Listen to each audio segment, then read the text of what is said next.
النهارده ان شاء الله هنعمل تشيكن ستريبس وهنعمل كفتة فراخ. اول حاجة نسمي الله ونصلي على الرسول، اللهم صل وسلم وبارك على سيدنا محمد وعلى اله وصحبه اجمعين. معايا صدور فراخ مقطعاه كده بشكل طولي. ندخل كده نشوف هنعمل الطريقة ازاي. معايا كوباية من الدقيق، هاخد عليها معلقة صغيرة من الملح ومعلقة من البابريكا ومعلقة من الثوم البودر ومعلقة من البصل البودر ومعلقة من الكركم ومعلقة من الكاري ونص معلقة صغيرة من السبع بهارات. خدت عليهم 3 معالق كبار من النشا، وقلبت كده البهارات مع الدقيق مع النشا كويس. خلاص كده تمام. هنجيب كده بولة وهاخد فيها نص علبة من الزبادي، وهاخد عليها عصرة ليمونة ومعلقتين صغيرين من الخل. يعني خدت كده معلقتين من الخل وهاخد عصرة ليمون.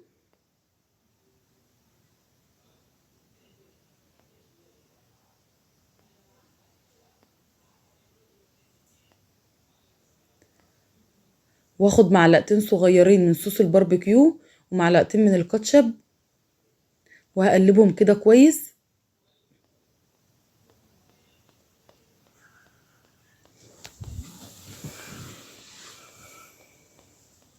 بعد كده هاخد معلقتين كبار من الدقيق اللي احنا مبهرينه، وهزوده كده شوية من المية. عايزينها عجينة سايلة.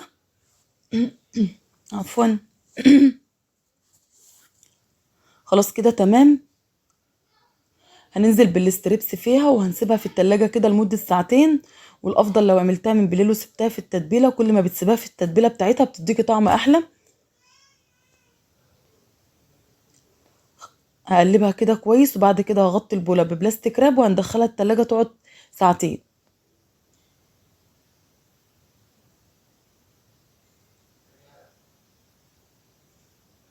خلاص كده تمام. هنعمل كفتة الفراخ. معايا صدر فرخة كده برضو مقطعاه قطع صغيرة، ومعايا قطعة صغيرة كده من الدهن او السمين بتخلي الكفتة بتاعتك جوسي وطرية. نفس البهارات اللي احنا حطيناها في الستريبس هنحطها في كفتة الفراخ، بس هنزود فلفل اسمر وكمون وكزبرة. يعني البهارات فلفل اسمر وكمون وكزبرة ومعلقة من البابريكا ومعلقة من الثوم البودر ومعلقة من البصل البودر. قطعت كده بصلاية كبيرة قطع صغيرة، وخدت عليها معلقة صغيرة من الثوم ومعلقة من الفلفل الأحمر المهروس أو هريسة الشطة، أو لو عندك فلفل أحمر حطيه. وانتوا بتفرموا كده البصل، هنفرم البصلة كويس كده. بعد كده هنصفيها في مصفى عشان تنزل المية بتاعتها. لازم تصفيها عشان لو حطيتها بالمية بتاعتها الكفتة هتفك معاكي. هناخد بقى الفراخ هنقطعها قطع صغيرة ونفرمها فرم ناعم خالص، لازم تكون ناعمة معاكي. لو عجبتك الوصفة ما تنسيش تعملي لايك وشير وسبسكرايب وتفعلي الجرس عشان يوصلك كل الفيديوهات الجديدة. طبعا مش شرط ان انت تعملي الوصفتين، ممكن تاخدي وصفة من الفيديو تعمليها. خلاص كده تمام. طبعا احنا هنرجع نفرم الكفتة تاني مجرد ما هنحط عليها الخضار والبقسماط والبهارات بتاعتها هنفرمها تاني.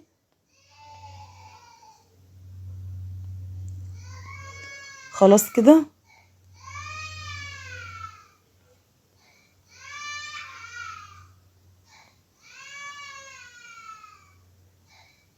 شايفين هي نعمت معانا. هنحط عليها معلقتين البقسماط. هناخد كده شوية من البقدونس هنفرمهم كده فرمة بسيطة خالص، يعني مجرد لفة واحدة هيتفرموا معاكي بكل سهولة.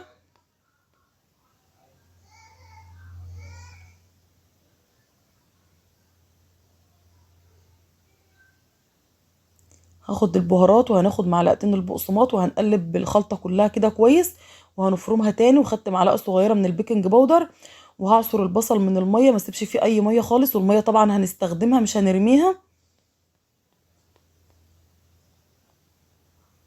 قلبته كده كويس وهنرجع نفرمه تاني في الكبة.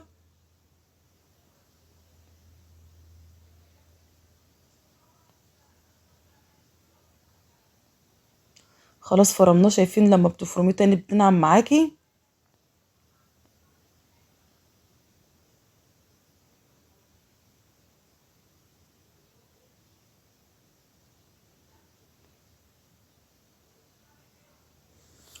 كفتة الفراخ ديت لما بتحطي عليها حتة من السمين او حتة من من الدهن بتخليها جوسي معاكي وطريه، بتكون جميله جدا. لما بتدخلها الفرن كمان ما بتكشش معاكي، الصباع بيفضل زي ما هو. غطيتها كده ببلاستيك راب ودخلتها التلاجة، سبتها في البهارات بتاعتها كده لمده ساعه. بعد كده خرجتها من التلاجة وجبت عود من بتاع الشيش طاووق، وهبدا اصبع عليه الكفته. ودي ميه البصل اللي قلت لكم هنستخدمها تاني. بتبلي ايدك كده ميه من ميه البصل وبتصبعي الكفته كده.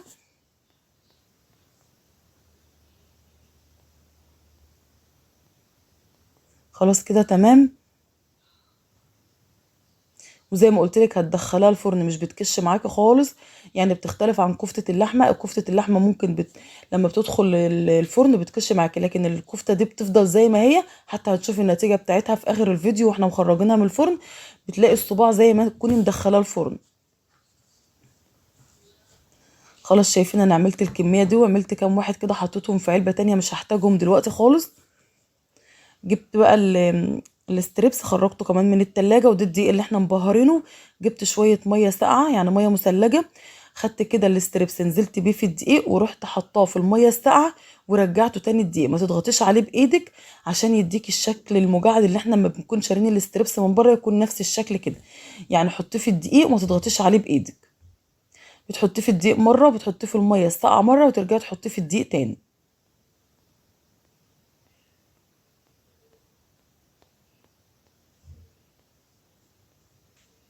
خلاص هعمل كل الكمية بنفس الطريقة.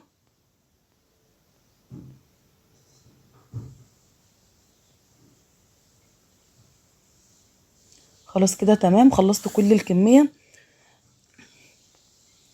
طبعا هنعمل رز بسمتي. حطيت كده شوية من الفلفل الأسمر والكباب الصيني وحبيتين حبهان وورق لورا وعود من القرفة، ونزلت عليهم ببصلاية متقطعة قطع صغيرة. شوحي طبعا البهارات الأول عشان تطلع الزيوت العطرية اللي فيها، وبعد كده نزلت بمعلقة كبيرة من السكر يتكرمل مع البصل. واخد معلقة من الصلصة، هقلب كده كويس. وبعد كده هنزل بملح وشويه صغيرين من الكركم وشويه من الكاري. وغسلت 3 كوبايات من الرز البسمتي. كل كوبايه رز بتاخد كوبايتين من الميه. يعني ده 3 كوبايات من الرز هنحط عليهم 6 كوبايات من الميه. الميه طبعا مغليه عشان الرز يغلي معاكي بسرعه ما ياخدش وقت. هنغطي عليه وهنسيبه لحد ما ينشف كده. مجرد ما ينشف هتوطي عليه النار. وبعد كده جبت طاسه حطيت فيها حته من السمنه البلدي صغيره او شويه من الزيت. حمصت الفول فيها وبعد كده هنزل عليه بشويه من الزبيب. وده طبعا الفول والزبيب ده هنستخدمه لوش الرز. هنحطه بعد ما نفضي الرز هنحطه على وش الرز.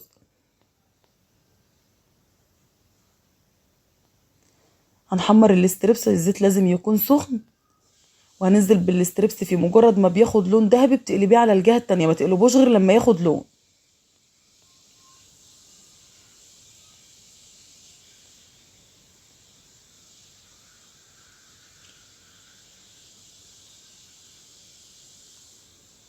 خلاص كده. طبعا كان ناشف خالص من بره مقرمش، وفي نفس الوقت كان طري وجوسي جدا من جوه. التتبيله بتاعته كانت مخليه الطعم بتاعه جميل جدا. جربوه ان شاء الله. يعني الفيديو فيه اكتر من وصفه. اي وصفه عايزه تجربيها تجربيها وان شاء الله تنجح معاكي.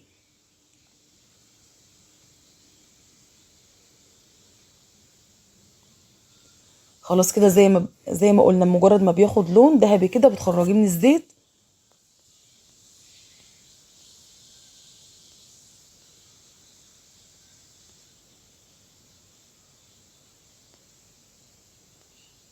خلاص كده الرز استوى معانا. شايفين الرز ما شاء الله كان مفرفر وجميل، سايب كده من بعضه مش ماسك في كل حبايه رز لوحدها. ده طبعا القرفه اللي كنا حاطينها. نزلت بالمكسرات اللي احنا محمصينها كده على الوش الرز. وخلاص كده الاستريبس جاهز والكفته كمان جاهزه. وحمرت معاها كده سمبوسه. شايفين ما شاء الله زي ما قلت لكم الكفته ما كشطش خالص في الفرن وطريه وجوسي، والستريبس كمان كان مقرمش من بره وطري من جوه.